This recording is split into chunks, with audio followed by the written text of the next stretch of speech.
বারাসাতে দখল হওয়া ফুটপাত উদ্ধারের অভিযানে নামলেন জেলা শাসক, পুলিশ সুপার স্বয়ং। শহরের বিভিন্ন রাস্তায় অভিযান। রাস্তা জুড়ে অস্থায়ী দোকানের ভিড়, রাস্তা প্রায় পুরোপুরি দখল হয়ে গিয়েছে। সমস্যায় পড়ছেন পথ চলতি সাধারণ মানুষ। এবার বারাসাতে দখলমুক্ত হওয়া ফুটপাত দখলমুক্ত করতে উদ্যোগী হলো জেলা প্রশাসন ও পুলিশ প্রশাসন।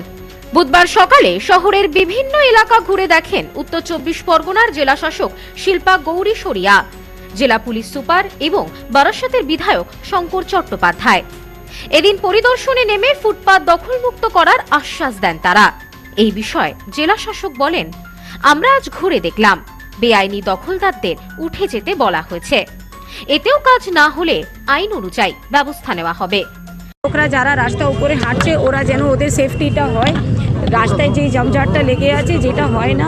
অলরেডি এটা খুব কনজেস্টেড শহর আছে, আমরা সবাই জানি। আমরা খুব অত্যন্ত চেষ্টা করছি, লোকদেরকে বলেছি দোকানওয়ালা যেন নিজে এরিয়ার মধ্যে থাকে, ফুটপাথটা খালি ছাড়ে, লোকরা হাঁটতে পারছে না।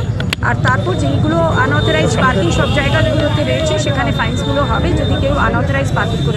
এর থেকেও খারাপ অবস্থা কোর্টের সামনেটা, আমরা সেইগুলো সবগুলো করবো আমরা, কিন্তু আমরা প্রথম লোকদেরকে ওয়ার্নিং দিচ্ছি কি আপনারা নিজে সরিয়ে যান, আপনারা বাইরে থেকে আসছেন, এখানকার লোকও নেই, বাইরে থেকে আসছেন, ওখানেই আপনারা ব্যবসা করুন। পুলিশ সুপার জানান, আগামী কয়েকদিনের মধ্যে ফুটপাত দখলমুক্ত করার কাজ শুরু হবে। মিউনিসিপ্যালিটি হেল্প নিয়ে সব কাল থেকে এটা ইলিগাল কনস্ট্রাকশন আছে ওটা সব রিমুভ করে দেবো। ব্রিজ তো ডিস্টার্ব হয়েছে, ওটা 10 দিন, একটা 8 to 10 days টাইম আছে, ওর মধ্যে ওটা ঠিক হয়ে যাবে। এই জন্য না এটা একদম আমি বেশি ফোর্স দিয়েছি, আজ থেকে হেডকোয়ার্টার থেকে বেশি ফোর্স দিয়েছি। আজকে আবার সবার সিনিয়র অফিসার রোডেই থাকবে, আজকে কোনো প্রবলেম হবে না, এটা আমি ইনশিওর করছি। আচ্ছা ম্যাডাম, হেলমেট ছাড়া এখনো বারাসাতে প্রচুর বাইক স্কুটি নিয়ে ঘুরে বেড়াচ্ছে। ওটা আমি দেখে নিয়েছি, আমি ফাইন করব, ফাইন করে একটু ওয়ার্নিং দিয়ে তারপর ফাইন শুরু করব। ফাইন শুরু করলে এখনও নতুন এমবি অ্যাক্ট মধ্যে বেশি দাম আছে, এটা ফাইন অ্যামাউন্ট বেশি আছে, ওটা একদিন দুদিন আমি ওয়ার্নিং দিয়ে ওটা শুরু করব। বারাসাতের বিধায়ক শঙ্কর চট্টোপাধ্যায় বলেন, রাস্তা দখল করে ব্যবসা আমরা মেনে নেব না, সাধারণ মানুষের অসুবিধে করে কোনো কাজ আমরা মেনে নেব না। আজ সকলকে বলেছি, নির্দেশ না মানলে ব্যবস্থা নেওয়া হবে। বন্ধ করে ব্যবসা বারাসাতে চলবে না। রাস্তা যেটা ক্লিয়ার, রাস্তা জনগণের সাথে হাঁটাচল করতে পারছে না, গাড়ি যেতে পারছে না, রাস্তা একবার করে ব্যবসা করছে, খারাপ পয়সা নিয়ে বসে গেছে এবং এদের উঠতে হবে, রাস্তা ক্লিয়ার চাই। আপনারা কি আজকে ওয়ার্নিং দিলেন? আজকে ওয়ার্নিং দিলাম, বলে দিলাম, কিছু সরিয়ে দিলাম। কাল থেকে যদি বসে, দুদিন পরে আবার আসবো, মাল তুলে নিয়ে যাবো। রাস্তা থাকবে পরিষ্কার রাস্তার মতন, সামনে প্রশাসন। উত্তর 24 পরগনা সদর শহর বারাসাত দীর্ঘদিন ধরে হকারদের দখলে, যার কারণে বারাসাতের বাসিন্দাদের জনজীবন বিপর্যস্ত। রাজনৈতিক মহল থেকে জেলা প্রশাসন সর্বত্র অভিযোগ জানালেও কোনো সুরাহা হয়নি।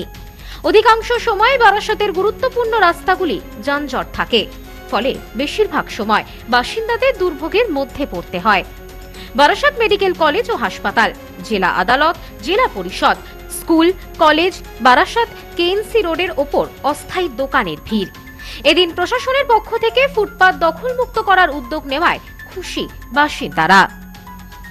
Bureau report, news no man's land, Barasat. Sampriti guest house hotel and restaurant, সমস্ত আধুনিক সুবিধাযুক্ত AC double bedroom, standard double bedroom, twin bedroom, deluxe double bedroom. আমাদের হোটেলেই রয়েছে বাঙালির খাবার সহ মাল্টি কুইজিন রেস্টুরেন্ট। শহরের মধ্যে অথচ সম্পূর্ণ নিরাপদ পরিবেশে থাকা খাওয়ার একমাত্র ঠিকানা Sampriti guest house hotel and restaurant, Chakdah road, টবাজার, বনগাঁ। ফোন 03215257603।